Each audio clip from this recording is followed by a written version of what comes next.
എനിക്ക് ഈ ഗതി തന്നെ വന്നല്ലോ എന്റെ ഭഗവാനെ.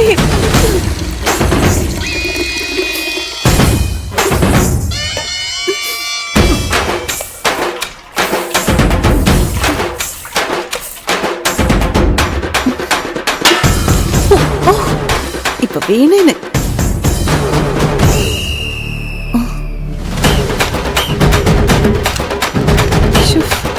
എന്റെ ദൈവമേ, ഗ്യാസും ഇല്ല.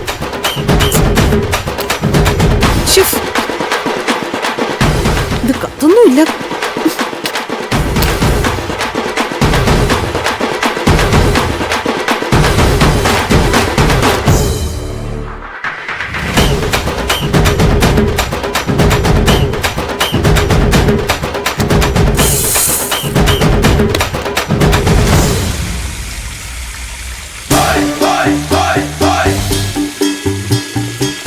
സ്കൂൾ പിള്ളേർക്ക് ചോറും കറികളും തന്നെ കൊടുക്കണമെന്ന് എന്താ ഇത്ര നിർബന്ധം?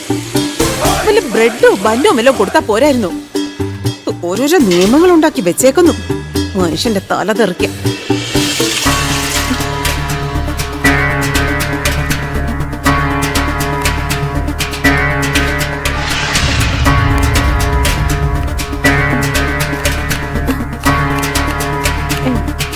ഓ, വന്നോ മാനേജർ മാഡം? എന്നെ ഈ അവസ്ഥയിൽ എത്തിച്ചപ്പോ തൃപ്തിയായല്ലോ. വേണ്ട വേണ്ട വേണ്ട,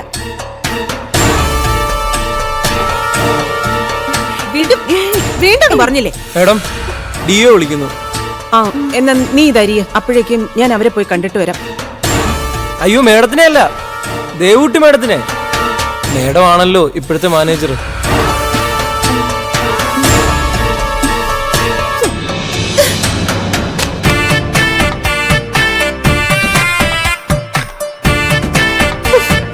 നാശം പിടിച്ച സ്ത്രീ സഹായിക്കാൻ വന്നവളെയും തിരിച്ചു വിളിപ്പിച്ചു.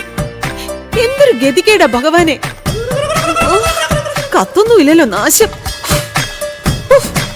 ഈ നശിച്ച സ്കൂളിലേക്ക് ഏത് സമയത്താണോ എനിക്ക് കാലെടുത്ത് വെക്കാൻ തോന്നിയത്.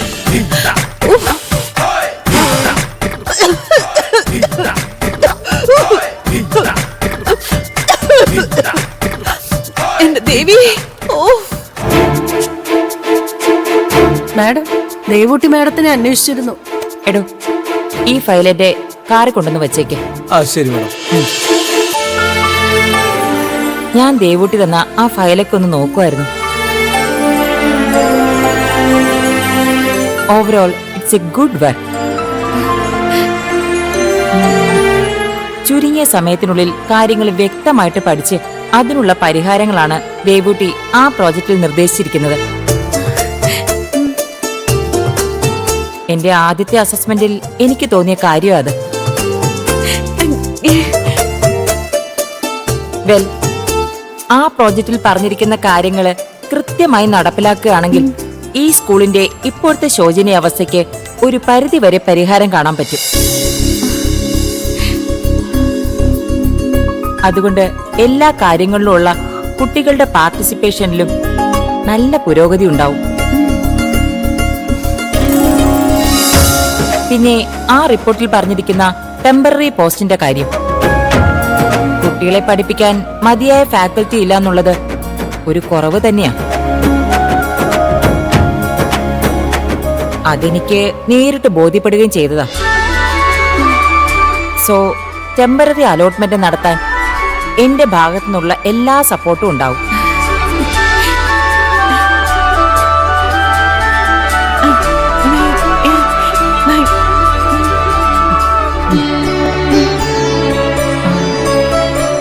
എന്താ ദേവൂട്ടി പറയുന്നേ? അത് മാഡത്തിനോടുള്ള റിക്വസ്റ്റാ. സ്കൂളിൽ +1 +2 കൂടി അനുവദിക്കണമെന്ന്. ഓ, അങ്ങനെ. അത് നമുക്ക് സാവകാശം ആലോചിക്കാം. ആദ്യം ഇരുന്നിട്ട് കാല് നീട്ടിയ പോരെ മാനേജരെ? ബാക്കി കാര്യങ്ങളൊക്കെ നമുക്ക് അപ്പോ തീരുമാനിക്കാം. Okay, thank you madam. അല്ല, എവിടെയാ ഭക്ഷണപ്പുര? അതും കൂടി ഒന്ന് ഇൻസ്പെക്ട് ചെയ്യണം. മുൻപത്തെ മാനേജർ തന്നെയാണോ ഇപ്പോഴും ഭക്ഷണപ്പുരയുടെ കാര്യങ്ങൾ സൂപ്പർവൈസ് ചെയ്യുന്നത്? അതെ മാഡം, പ്ലീസ് കം.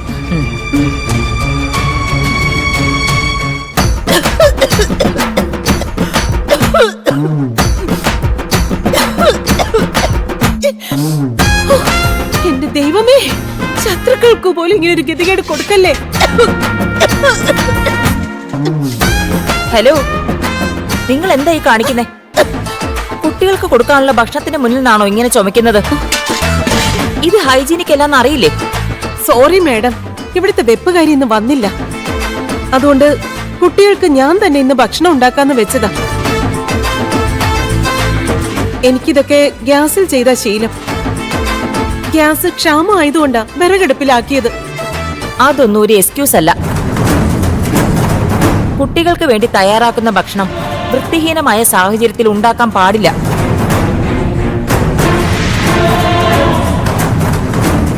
ആ, ഇന്നത്തെ മെനു എന്താ? ചോറ് സാമ്പാറും. ചോറ് സാമ്പാറോ? ഇന്ന് ഗവൺമെന്റ് ഓർഡർ പ്രകാരം പുലാവോ നെയ്ച്ചോറോ ലെമൺ റൈസോ അല്ലേ വേണ്ടത്? ചോറ് സാമ്പാറും തിങ്കളും വ്യാഴോ ഇന്ന് ബുധനാ. ഇത് മാറ്റിയിട്ട് നെയ്ച്ചോറോ പുലാവോ ഉണ്ടാക്ക.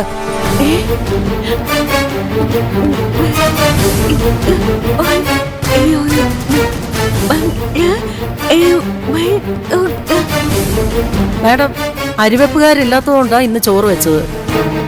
പകരം നാളെ ഞങ്ങള് ലെമൺ റൈസോ നെയ്ച്ചോറോ എന്താണെന്ന് വെച്ചാ ഉണ്ടാക്കാന്നാ ദേവൂട്ടി മാഡം പറയുന്നത്. ഓക്കെ ഓക്കെ, ഇതൊക്കെ ഗുണനിലവാരമുള്ള ഭക്ഷണമാണോ ഇവരുണ്ടാക്കുന്നത്? അതെ മാഡം, ഞങ്ങളിവിടെ ഹൈ ക്വാളിറ്റി ഫുഡാ കുട്ടികൾക്ക് കൊടുക്കുന്നത്. എവിടെ?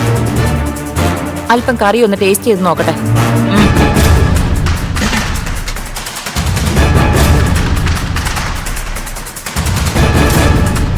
ഇതെന്താ സാമ്പാറാണെന്നല്ലേ പറഞ്ഞത്?